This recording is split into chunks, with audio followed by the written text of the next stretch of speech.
দেব, এই ওয়ার্ডটা কারোর কাছে হাস্যকর আর কারোর কাছে অনেকটা ইমোশন।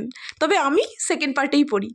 আমার কাছে দেবদা একদম অন্য রকম একটা ইমোশন, কারণ দেবদার সিনেমা আমি হলে কতবার যে দেখতে গেছি সেটা আমি তোমাদের গুণে বলতে পারবো না।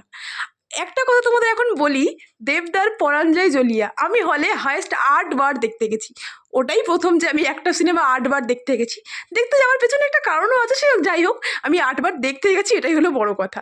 তবে এখন ব্যস্ততা আর বাস্তবতা সব কিছু মিলিয়ে এত সময় আর হয় না যে এতবার হলে গিয়ে সিনেমা দেখতে যাব। তবে দেবদার খাদান সিনেমাটা আমি এর আগেও একবার দেখতে গেছি, সেটা আমি তোমাদের সাথে একটা ভিডিও করে শেয়ারও করেছি, আর সেটা তোমাদের খুব ভালোও লেগেছে ফর্চুনেটলি।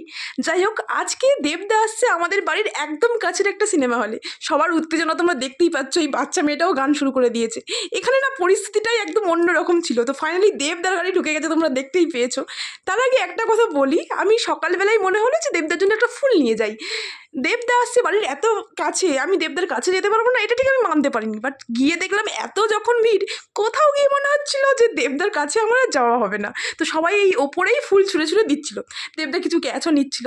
তখনও আমার ভরসা ছিল কোথাও যে আমি দেবদার কাছে যাবই, আমি ফুল এভাবে তো ছুঁড়ে দেবই না। তবে কোথাও গিয়ে মনে একটা চাপ ছিল যে এত ভিড়ের মাঝে আমি হয়তো যেতে পারবো না। তো যাই হোক, দেবদাকে সামনে থেকে আমি ফার্স্ট টাইম আজকে দেখলাম। দেবদাকে সামনে থেকে যা দেখতে আমি কোনো ওয়ার্ড দিয়ে তোমাদের এক্সপ্লেন করতে পারবো না।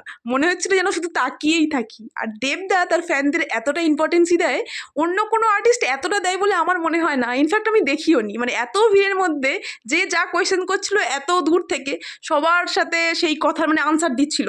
মানে এই ছোটো ছোটো মোমেন্টগুলো তো ফ্যানদের কাছে খুব ইম্পর্টেন্টই হয়।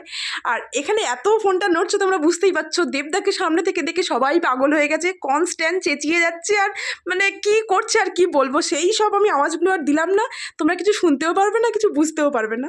তবে এর যে পরের একটা পার্ট আমি করেছি সেটা অবশ্যই তোমরা দেখো, সেখানে আমি সবটা শেয়ার করেছি। আর তোমরা কে কে খাদান দেখেছো এখনো পর্যন্ত সেটাও আমাকে জানিও অবশ্যই কমেন্ট সেকশনে।